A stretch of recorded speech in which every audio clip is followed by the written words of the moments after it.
आज मंगलम भगवान विष्णु मंगलम गरुड़ध्वज मंगलम पुंडरीकाक्ष मंगलायतनम हरि।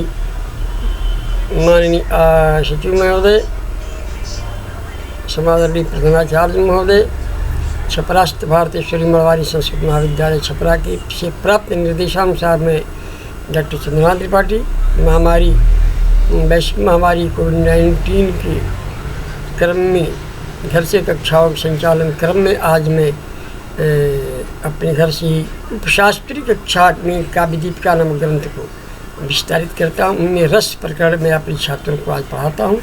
रस क्या है? रस की परिभाषा हमने पहले बता दिया छात्रों को। विभावानुभाव व्यभिचारी संयोगात रस निष्पत्ति इस रस प्रकरण में पहले आ चुका है कि विभाव अनुभाव और संचारी भाव के मिलने से रति आदि स्थायी भावों के संयुक्त होकर रस की निष्पत्ति हुआ करती है। ये सर्वविदित है। इसी को ये आचार्य भरत ने विभावे न बुभावे न व्यक्ति यानी आचार्य ममट ने विभावे न अनुभावे न व्यक्ति रसतामित इत्यादि स्थायी भाव से चेतसम ये कहा है। स्थायी भाव जो भाव इत्यादि स्थायी भाव पहले से हृदय में विद्यमान है। रसतामित विशेष रस की उत्पत्ति होती है और रस का आस्वादन करता है, रस को चुसता है, उसे रस उत्पन्न होता है, रस का संजन होता है। अब रस है क्या? रस कितने तरह के होते हैं इस विषय को आगे बढ़ाएंगे हम। तो श्रृंगार हास्य करुण रौद्र वीर भयानक विभत्स अद्भुत चेत अष्टुराट नाट्य रसास्मृता है। नाटक में कहते हैं कि 8 तरह के रस होते हैं। श्रृंगार हास्य करुण रौद्र वीर भयानक विभत्स और अद्भुत, ये 8 रस होते हैं। और फिर आगे कहते हैं कि शांतोपी नवमो रस, शांत रस जो हुआ तो 9वां रस हो जाता है शांत रस। और वात्सल्यो 10वां रस है। और बाद में वात्सल्य रस जो आता है तो 10वां रस जो है वात्सल्य रस हो जाता है। इस तरह रस के विषय में इनका अपना अलग अलग जो है विशिष्ट है। अब श्रृंगार को जैसे श्रृंगार रस, पहला रस क्या है? श्रृंगार रस है। तो श्रृंगार रस में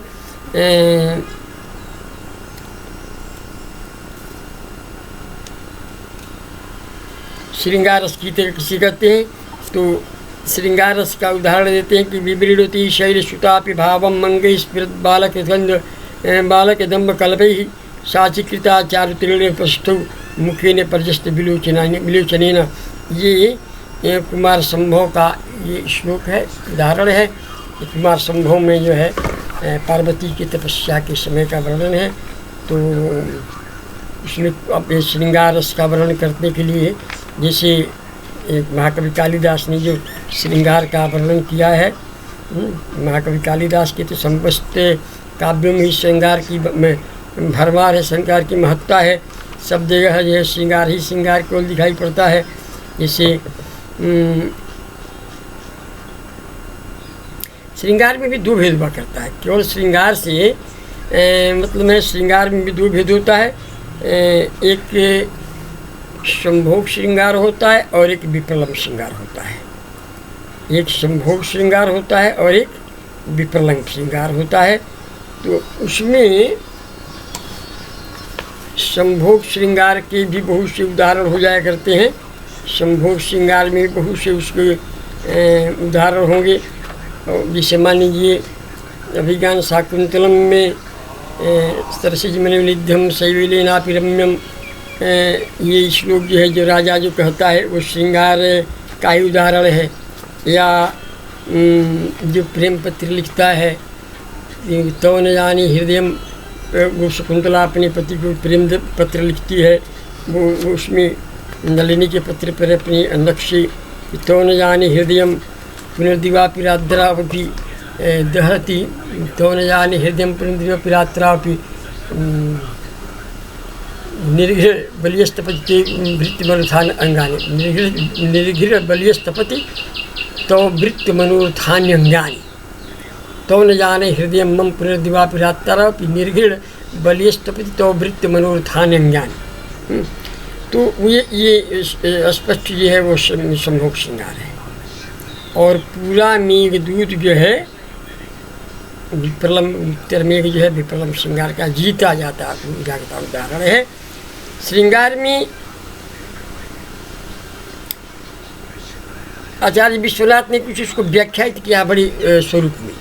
जैसे आचार्य विश्वनाथ का कहना है कि श्रृंगम भी मनमथोद्रेत तदा गमन हेतु का उत्तम प्रकृति प्रायो रस श्रृंगार इष्यते प्रौढ़ां वर्जित्वा तो वेश्यां चाननुरागिणीं आलम्बनं नायिकासु दक्षिणाद्याश्च नायका चंद्रचंदन रोलंब ऋताद्युद्दीपनं मदं भूर्विक्षेप कटाक्षादिरनुभाव प्रकृतितः इत्यादि। जैसे एक आचार्य विश्वनाथ का ही बनाया हुआ एक श्रृंगार का श्लोक है कि शून्यम वास गृहम विलोक्य शयनादुत्थाय किंचित खिलै निद्रा व्याजं वाकतस्य सुचिरं निर्वल्य पत्तुर्मुखं विश्रब्धं परिचुम्ब्य जात पुलुकम् आलोक्य भिण्डस्थलीं लज्जा नम्रमुखी प्रियेण हसता बाला चिरम चुंबिता। इस श्रृंगार का सटीक उदाहरण है।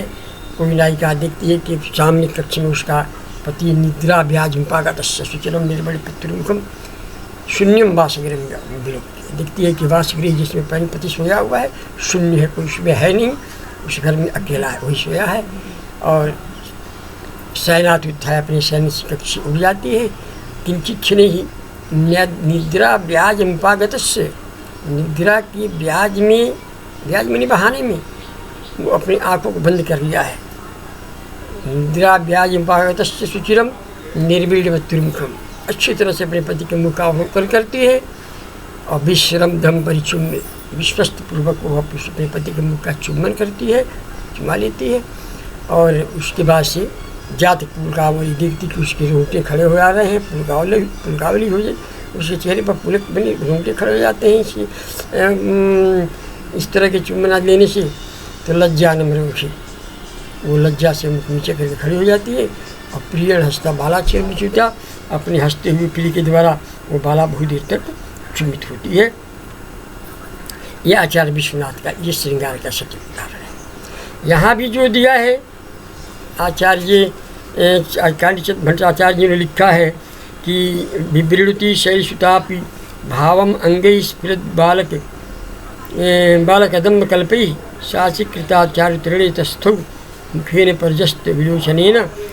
यहाँ पर है गिरिराज कुमारी गिरिराज नंदिनी पार्वती ताजे खिले हुए कदम पुष्पों के सदृश रोमांच युक्त अंगों के द्वारा अपने भाव विषय शिव विषय के अनुराग को प्रकट करती हुई इधर उधर दृष्टिपात करती हुई लज्जावश अपना मनोहर मुख मोड़कर खड़ी हो जाती है।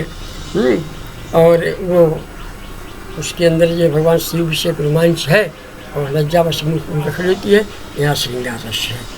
यहाँ श्रृंगार रस के विषय में जो अभी आचार्य विश्वनाथ ने जो कहा वो ये है कि इसका रति स्थायी भाव होता है, श्रृंगार का स्थायी भाव रति होता है। श्रृंगार रस श्रृंगार युक्ति जिसका स्थायी भाव रति होता है वही श्रृंगार रस कहलाता है। स्त्री पुरुषयोर अन्योन्यालंबन स्त्री और पुरुष एक दूसरे का आलंबन इसमें हुआ करते हैं। और प्रेमाख्य चित्त वृत्ति विशेष जो प्रेम रूपी जो चित्त वृत्ति दोनों के मन में प्रेम का जो बीज अंकुरित होता है वही रहती है। प्रतिरसम विभावानुभाव विचारिणी विद्यंते अभिमध्यंते जिसके प्रत्येक रसों में विभाव अनुभाव संचारी भाव संचरण करते हैं। अत्र श्रृंगार से विभाव क्या है भाई? अतः प्रोणाम वर्जयित्वा तु वेश्याम चाननुरागिनी ये श्रृंगार रस वेश्या में नहीं होता है। प्रोढ़ा वेश्या में श्रृंगार नहीं होता है, तो उसका बिजनेस है, वो किसी प्रेम नहीं करती। फिल्मी गीत एक सुना होगा आप लोगों ने कि तवायफ कहाँ किसी से प्रेम मोहब्बत करती है, तवायफ कहाँ किसी से प्रेम मोहब्बत करती है, तवायफ किसी से प्रेम मोहब्बत नहीं करती है ना। आलम्बनम नायिका शिव, इसमें नायिका ही प्रेम रस का आलिंगन श्रृंगार रस का आलम्बन होती है। दक्षिणाद्याश्च नायिका या जो दक्षिणतापूर्ण जो नायक होते हैं उसके आलम्बन होते हैं। चंद्र चंदन रोलंब ये जैसे चंद्रमा की चांदनी है ना, चंदन यानी भ्रमरों का गुंजार, ये सब इसमें आलम उद्दीपन होता है, प्रेम रस को उद्दीप्त करता है। उद्दीपन माने आलम्बन तो नायक नायिका ही होंगे, नायक और नायिका में ही तो श्रृंगार का आलम्बन में सहारा, ये तो आलम्बन होंगे। और उसको उद्दीप्त करने के लिए उद्दीपन क्या होता है? तदनुकूल आचरण, तदनुकूल परिवेश, ये उद्दीपन होता है। जैसे कि चाँद की, चंद्रमा की चांदनी हो, नदी का किनारा हो, भ्रमरों का गुंजायमान हुई हो, कमलनी खिली हुई हो, है, एक दूसरे को में के अनुकूल वातावरण हो, स्निग्ध पवन मंद गति से बह रहा हो, ये सब प्रेम के आलम्बन विवाह हुआ करते हैं, है ना। इससे प्रेम आलम सहारा लेकर के उद्दीप्त होता है, एक दूसरे में प्रेम पनपता है। और भ्रू विक्षेप कटाक्षादि अनुभव, न्यायिका के द्वारा भ्रू विक्षेप करना, कटाक्ष करना। इसी मेघ कहता है अपनी यक्ष कहता है मेघ से कि लोला पांगई यदि नरवशी लोचने वंचित दोषी, वहाँ के रमणियों के चंचल नेत्रों में यदि तुम रमण नहीं करते हो तुम्हारा जीवन व्यर्थ हो जाएगा। इसलिए लोला पांग यदि नरवशी, इसलिए लोला पांगों में रमण करना तुम्हारे लिए अपेक्षित है। वही कह रहा है कि नायिका का भ्रू विक्षेप, कटाक्ष करना, नृत्य चलाना है। और आज जो है उससे प्रेम श्रृंगारस का अनुभव होता है, आलम्बन के बाद वो अनुभव होता है। और ब्रीड़ा मैंने लज्जा, चपलता मैंने चंचलता, हर्ष, धृति मैंने धैर्य, ये सब उसके व्यभिचारी भाव हुआ करते हैं। अस्थाई भाव रति, उसका रति जो है अस्थाई भाव होता है। और श्रृंगार रस का जो है स्वरूप श्याम वर्ण का होता है।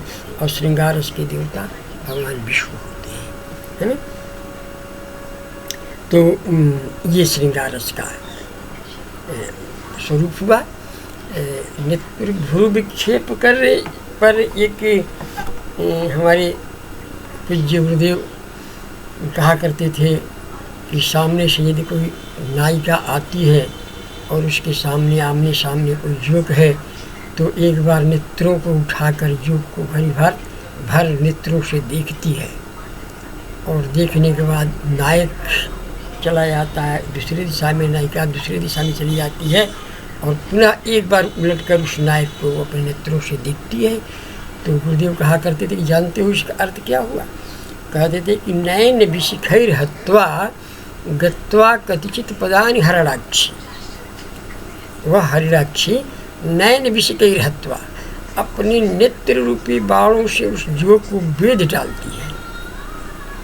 और गत्वा कतिचित पदानि हरणाक्षी, कुछ कदम आगे जब चली जाती है तो फिर मुड़ के जो देखती है उसके देखने में तात्पर्य यह होता है कि जीवत जीवा न क्यों हुआ, हमने जिस नेत्र रूपी काम के बाणों से उसे वेधा है, उलट कर वह इस भावना से देखती है कि जीवत जीवा न क्यों हुआ, वह जिंदा है कि मर गया। शिव शिव भूगोल गति, इसलिए पुनः पुनः मुड़ करके वह देखती है। ये साहित्य है, इसी मतलब नहीं है। तो कहता है कि ये जो है भूर्भिलाक्ष इत्यादि जो उसका आलम्बन होता है, उद्दीपन होता है। और प्रेम रति का जो स्वरूप होता है श्याम वर्ण, अस्थायी भाव इसकी रति होती है श्रृंगार रस की। और श्याम वर्ण इसका होता है, भगवान विष्णु इसके देवता होते हैं। ये श्रृंगार रस हुआ। इस तरह से आप पढ़ेंगे तो श्रृंगार रस का तमाम श्रृंगार रस के अभिज्ञान शाकुंतलम में सरसिज मणिमिद्धम शैवलेनापि रम्यम मलिनमभिमान सौरथ लक्ष्मीं तनोति यमधिविज्ञा बलकलेनापि तन्वी किमधुराणां मंडनाकृतीनां चित्रे निमेष परिकल्पित सत्योगात्, चित्रे निमेष परिकल्पित सत्योगात् रूपोच्चैन मनसा विधिना कृतान्। ये कवि की कल्पना है। ये लगता है कि ब्रह्मा ने इसको शकुंतला को छुआ नहीं है, चित्रे निमेष ढांचा में गढ़ दिया है। छुने से कहीं नहीं, हाथ से दब जाएगा, इधर उधर सौंदर्य में कमी आ जाएगी। नहीं, चित्रे निमेष परिकल्पित सत्योगात्, मन से उसके मन में सत्ययुग मैंने प्राण डाल दिया है। और रूपोच्चैन मनसा, जितने उसके मन में रूप का सौंदर्य का ठिकाना जो भी आया सब उसमें उड़ेल दिया। विधिना कृता, विधि में ब्रह्मा ने कर दिया। स्त्री रत्न सृष्टि प्रतिभाति स्वामी, ये लगता है कि ये स्त्री जो रत्न, स्त्री नहीं, जो स्त्री रत्न पैदा हुई सृष्टि में उसमें अपरा अनन्या है। पता नहीं कौन, जाने फिर आता है नहीं जाने, भोक्ता में काम भी संपस्ता से बुद्धि, पता नहीं इसके भोक्ता किसके रूप में कौन होगा, पता नहीं। श्रृंगार से पूरा तृतीय, प्रथम द्वितीय तृतीय ये है। अभिज्ञान शकुंतलम भरा हुआ है। कुमार संभव का 5वां अंक देख लीजिए, 5वें असर्ग देख लीजिए। भला की पार्वती की तपस्या का वर्णन है, लेकिन तपस्या के वर्णन में भी श्रृंगार की पराकाष्ठा है। 5वां असर्ग का 32वां श्लोक है। स्थिताक्षरम पक्षताड़िताधरा पयोधरोत्सेद निपात चूर्णिता बलिषु तस्याः स्खलिता प्रपेदिरे चिरेणनाभम प्रथमोद बिंदवः। श्रृंगार की पराकाष्ठा है यहाँ पर देखिए। और साथ साथ जोग का भी एक स्वरूप, साक्षात जीता जागता स्वरूप है इस श्लोक में। कहता है कभी स्तुता, वो पार्वती तपस्या करने बैठी है। उस तपस्या क्रम में एक आकाश से बूंद टूट करके आकाश से गिरता है। स्तुताक्षरम पक्षमसु, कभी कहता है कि बूंद जो आकाश से गिरता है पार्वती के पक्ष में, मैंने भौहों में स्तुताक्षरम एक क्षण आकर उठता है और वहाँ से ताड़िता धरा आकर अधरुष्टों को, पार्वती के अदृष्टों को प्रताड़ित करता है। सोचिए, शकुंतलम में तो लिखा है अधरा किशलय रागा कोमल विटपानुकारिणी बाहु कुष्मीव लोभनियम यौवनम अंगेश सन्नद्धम। इससे बड़ा श्रृंगार क्या हो सकता है?